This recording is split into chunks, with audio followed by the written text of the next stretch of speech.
Welcome to How Paper is Made, brought to you by STEMcom Africa.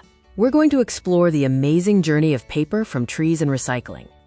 This video is based on the graphic novel The Wonderful World of Paper, where Morenike and her Uncle Tunde discover the science behind paper and recycling.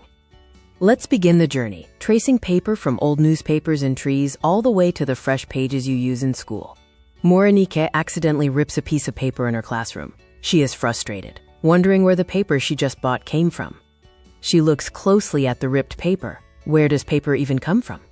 Trees? Or is that just in cartoons? She wonders. After school, Morenike runs up to her Uncle Tunde, a cheerful paper collector. She asks him to explain how paper is made.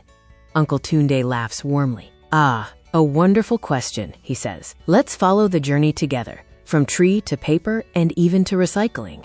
Paper is a flat material made mostly from wood pulp. It's soft enough to write on, but strong enough to fold and carry. Morenike nods, writing down the new information in her notebook. She finds the idea of trees turning into books very interesting. Uncle Tunde pulls down a poster showing tree layers. He explains that trees are full of tiny fibers called cellulose, which become pulp, the base of paper, when mashed and cleaned. The diagram zooms in, showing the journey from the tree bark to the inner wood, revealing the cellulose fibers. As Morenike and Uncle Tunde walk past local paper displays, she points out all the paper around them. Newspapers, posters, books, it's everywhere. Uncle Tunde picks up a scrap flyer from the ground. He confirms that paper is a part of our daily lives, from packaging to printing. Morenike frowns as she steps over littered paper on the roadside. It's useful, but it can also be wasteful. Uncle Tunde explains that when paper is not reused or recycled, it adds to pollution. That's why recycling is so powerful. Farmers grow trees, which are then cut down and brought to factories. These factories turn the wood pulp into new paper. Artists, teachers, writers, and students are the main users of paper. Morenike is interested in the factory process she draws in her notebook.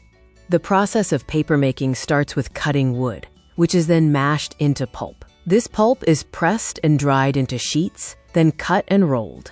Uncle Tunde suggests they make paper themselves, using the recycling station in their backyard. This will help them understand the process better. They start by soaking torn paper bits in water. Next, they blend it into a pulp, which Morenike calls magic soup, and then pour it into a screen. Morenike spreads the pulp flat on the screen, allowing the water to drain away. This forms a new sheet, which is then left to dry. She proudly hangs her new sheet of recycled paper to dry. Uncle Tunde points out that they have successfully turned old paper into something new. Later, friends and neighborhood kids visit the recycling station, curious about the homemade paper. They want to know how it was made. Now older, Morenike leads a paper-making workshop for her friends. She instructs them to soak the paper scraps before blending them into pulp. Her friends help pour the pulp into screens, surprised by the texture. One friend notes that it looks like a smoothie. At Science Day, Morenike presents her homemade recycled paper, proudly stating that the process teaches us about converting trash into treasure. This video features a worksheet activity, including a crossword puzzle for you to test your knowledge of paper making. Review key terms like cellulose, pulp, recycle, and sustainability. There is also a quick activity to match the paper-making stage to the correct tool. Thank you for watching this video. You can discover over 100 free STEM comics at stem.com.africa.